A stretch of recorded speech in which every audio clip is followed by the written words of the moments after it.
There is music, the sound is too low. Okay.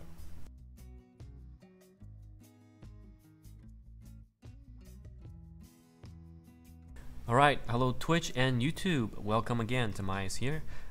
So we just did a Mina review, looking at how the global version is different from the Japanese version, and how, I guess, a lot weaker it is because we don't have the insane talent that makes Mina do 120% more damage.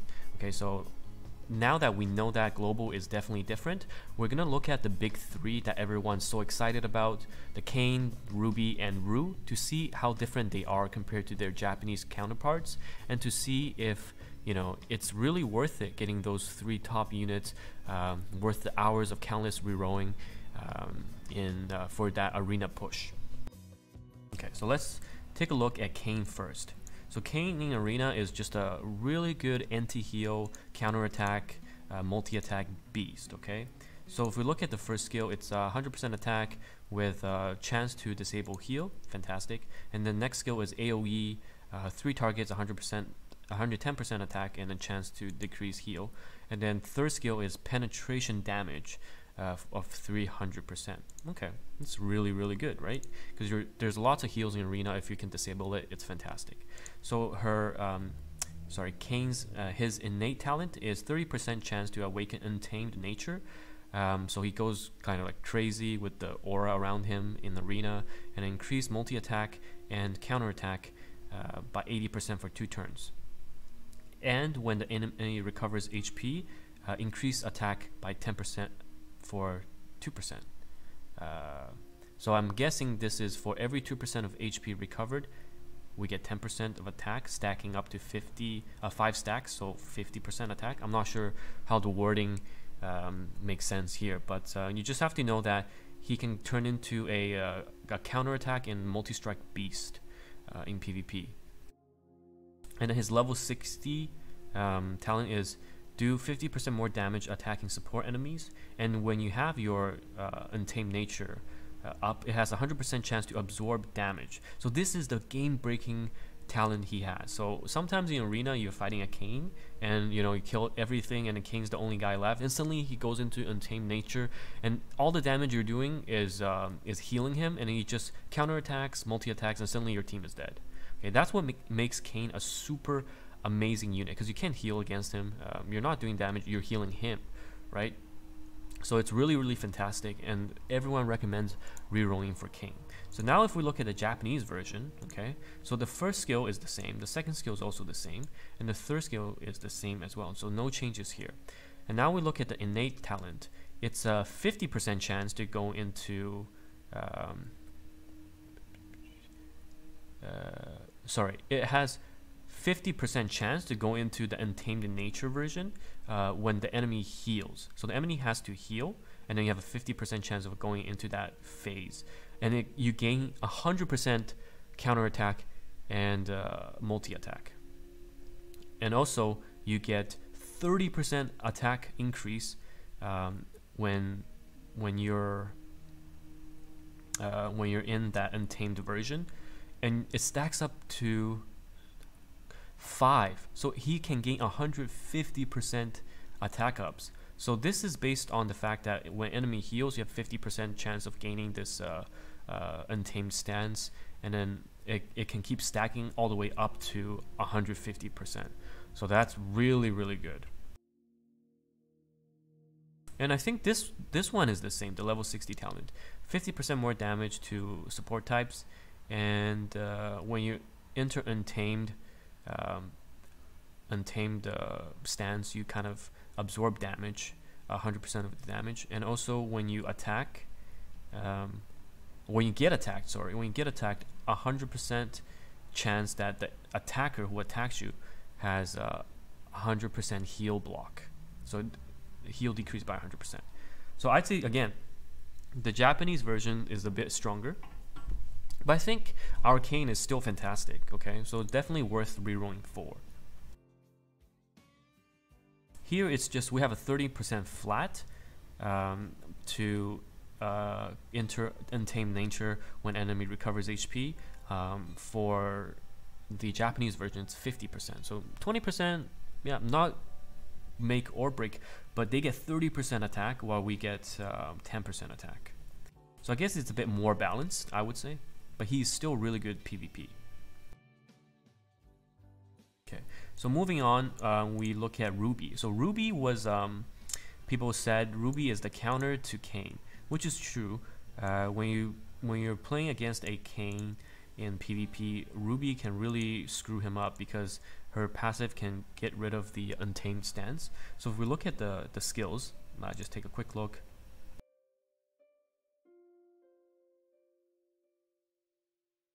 So she has good modifiers, and she decreases her second skill cooldown when she uses her first and second skill. So essentially you're going to be doing 200% damage a lot of the times. And then her first innate passive is 80% chance to remove defense or attack buffs at the start of your turn. So this is a fantastic passive because it can remove Kain's Untamed stance. It can get rid of attack buffs. It can get rid of shields as well. And her 60 talent is 50% chance to reduce all cooldowns, all skill cooldowns, your own, when you're attacked, and restore 20% HP when cooldown is decreased. So this makes her very sustainable because she gets attacked, cooldown gets released, she essentially heals for 20%. And when she attacks, she can also heal for 20%. So this level 60 passive talent is super good by making her become a sustainable damage dealer. Now if we look at the Japanese version, it's the same. Skill 1, skill 2, and skill 3, with skill 1 and 2 decreasing skill 2's cooldown. And okay, so this is the difference. In the Japanese version, at your start of your turn, there's a 100% chance for you to remove all enemy attack and defense type characters and remove all of their buffs. So I'm not sure if it's a translation error, and this only removes attack and defense buffs on perhaps all characters, but Ruby in the Japanese version removes everything, all buffs from defense and attack type. So Kain, doesn't matter how many stacks or how many buffs he has, just be stripped when it's Ruby's turn. So you can just use S3 or S2 to burst Kain down, right? That's why the Ruby is hailed as the counter to Kain, because she gets her turn, debuffs everyone. Kain doesn't have the, take damages, heal, and then Ruby just opens with S2 or S3 and kills Kain. And her level 60 passive talent in Japanese server is when you take an attack, 50% chance of reducing all cooldowns by 1 turn. Yeah, so this is the same. So you heal for 20% for all skill cooldowns. So Ruby is somewhat the same, but on the global server, I'm not sure how this is worded or how it applies. I have to do more testing. But if it's 80% chance to remove all attack and defense buffs to all characters, that's good. It's less of a counter to Kain, but more of a counter to everyone, right? I guess that's why they put down the 80% chance instead of 100% chance. Whereas the Japanese, there's a 100% chance to remove all attacker types and all defense unit types buffs. So I think she's still very, very good. Last but not least, Ru.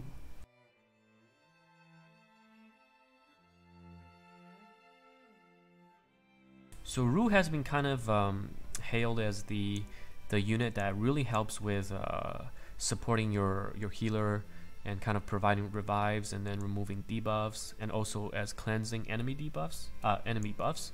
So her first skill is you kind of attack 3 targets. 3 targets. Okay, so we have confirmation from chat that Ruby removes all enemy attack and debuff defense buffs for 80%. So this is good. This is good. I can live with that.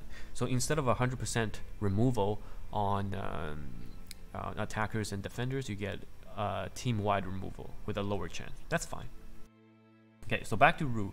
Ru's first skill is kind of a 3 target attack, and kind of has a chance to remove buff. That's quite low. Her second skill though is restores 3 targets, well, 1 ally and 2 adjacent, for 30% and removes all debuffs. And also grants debuff immunity, pretty much, for 2 turns. So this is fantastic on a pretty short cooldown as well. And then her ultimate is where it really shines. The S3 revives an ally and restores 40% of her HP, the revived ally's HP. And then the ally turn comes more quickly, means the ally actually gets to go right after Rue. So the ally gets revived and goes right after, gets attack increased by 25%, and the cooldowns reset.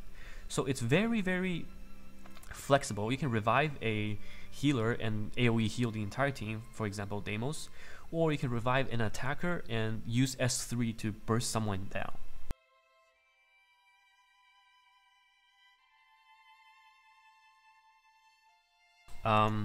Let's look at her passive. Her innate passive removes damage, immunity, and shields from all enemies, so this is super good. It's 100% chance, right, because it doesn't give you a percentage. And restore HP HP of the caster and the ally with the lowest HP when the caster tries to. Okay, so when you remove immunity and shields, you get a 20% heal on Rue and your lowest ally.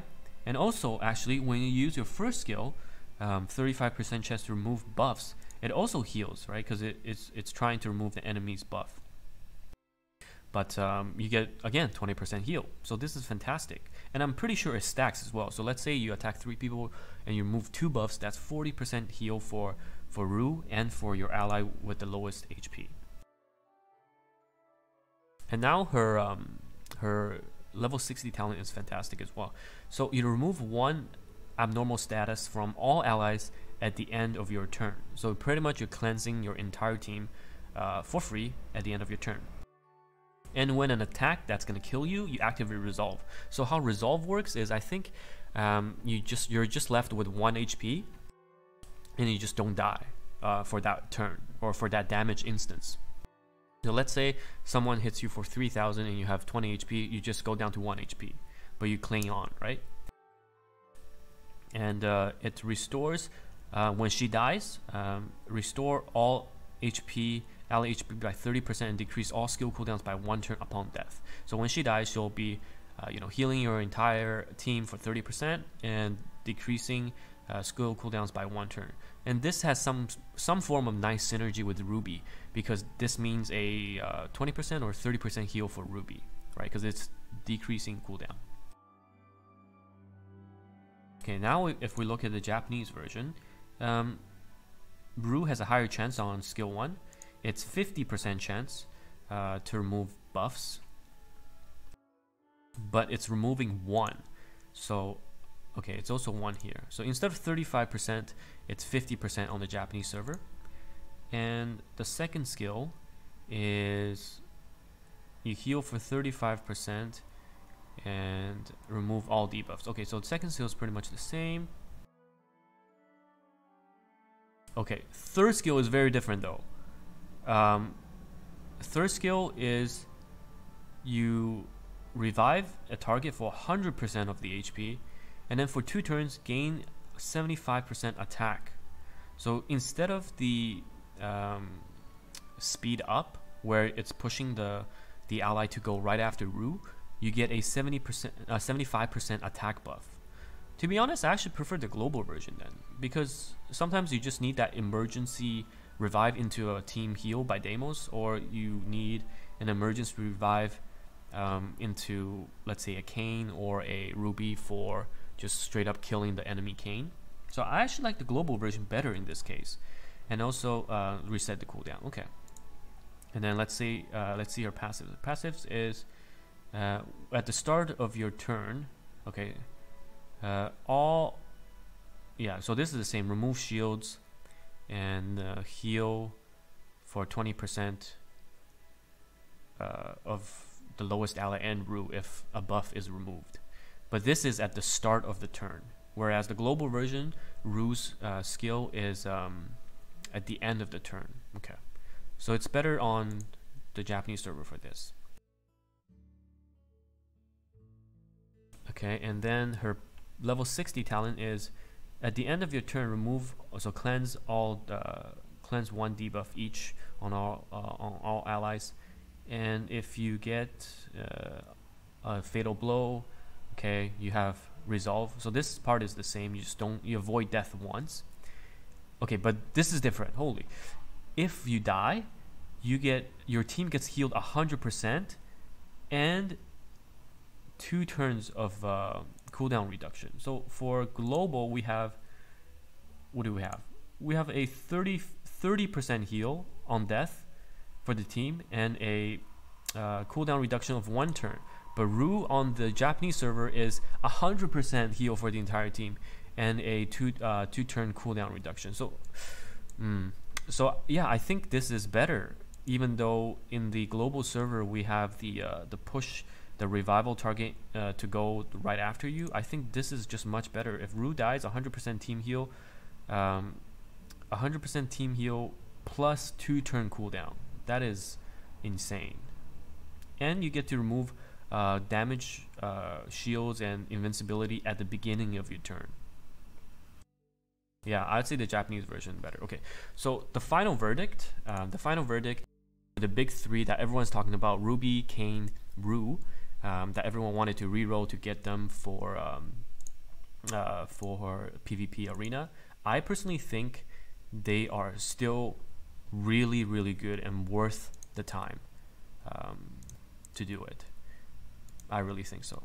Just because, okay, they were OP back in Japan, but now they're more balanced, which is great, right? That means you get more variety in arena, you get more opportunities for other units to shine. For example, I already saw Seiya, or I'm not sure which other unit, which did incredible AoE penetration damage. So I think this is great because we're going to have a different meta than Japan, and the people are going to be trying to figure out what's really good, what's not good, and we have our own kind of community to test things out, right? Because if everything is the same as Japan, then we will just follow whatever Japan does, and because they have more resources, we can always kind of log in to see what they're running and just copy and paste. I don't think that's fun.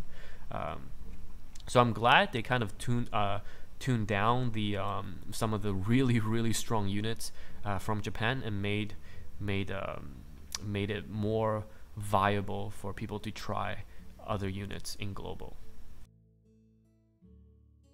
So yeah, that's my thought. I still think it's worthwhile to go for the big 3, Ruby, Kain, and Ru, but yeah. I wish I knew Mina though before this, because I wasted a lot of resources on her only to find out that she sucks.